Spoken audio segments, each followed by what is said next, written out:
جو فرماتے ہیں قیامت کے دن ایک شخص کو فرشتے پکڑ کے جہنم میں لے جا رہے ہوں گے اور وہ پریشان ہوگا، نامہ اعمال تولا جائے گا تو برائیاں زیادہ اور نیکیاں تھوڑی، فرشتے پکڑیں گے اور جہنم کو لے جا رہے ہیں۔ راستے میں ایک جگہ حضور جلوہ فراز ہے، تو وہ شخص حضور کو دیکھے گا تو بلند آواز سے پکارے گا یا رسول اللہ۔ تو حضور فرماتے ہیں کہ میں اس کی مدد کے لیے چلوں گا اور اتنی تیزی سے چلوں گا کہ جو چادر ہے وہ پوری سر پہ نہیں ہوگی بلکہ چادر زمین کے اوپر حشر کے میدان میں گھسیٹ رہی ہوگی، یعنی تیزی کے ساتھ کہ چادر کا ایک کونا سر پہ ہوگا اور دوسرا کونا زمین پہ گھسیٹ رہا ہوگا، اور اس طرح حضور جائیں گے اتنی تیزی کے ساتھ، اتنی سرعت کے ساتھ، اور فرشتوں کہیں گے کہ اس سے کدھر لے جا رہے ہو؟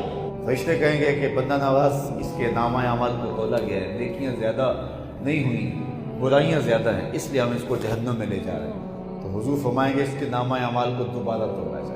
فرشتے معترض نہیں ہوں گے کہ وزن ہو چکا، کوئی دنیا کا ترازو تو تھا نہیں، ہمیں حکم ہو کہ ہم لے جا رہے ہیں۔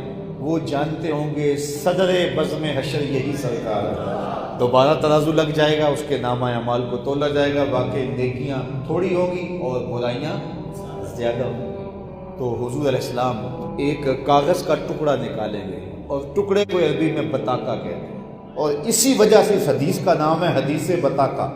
تو حضور وہ ٹکڑا اس کے نیکیوں والے پلڑے میں ڈال دیں گے، تو جب پلڑے میں ڈالیں گے تو وہ پلڑا بھاری ہو جائے گا اور اس کو جنت کا حکم نامہ ہو جائے گا، تو وہ قربان ہو کے عرض کرے گا میرے ماں باپ آپ پہ قربان ہو، یہ کیا ڈالا آپ نے کہ میرا پلڑا نیکیوں والا بھاری ہو گیا؟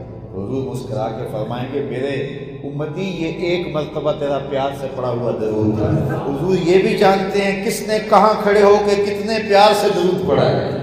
جب درود پڑھو تو اس عقیدے سے پڑھو کہ رسول اللہ سن بھی رہے، رسول اللہ دیکھ بھی رہے۔ حضور میں اسمع صلاۃ اہل محبت و عارفوں، جو اہل محبت میرے اوپر درود پڑھتے ہیں میں ان کے درود کو سنتا بھی ہوں، ان کو پہچانتا بھی ہوں۔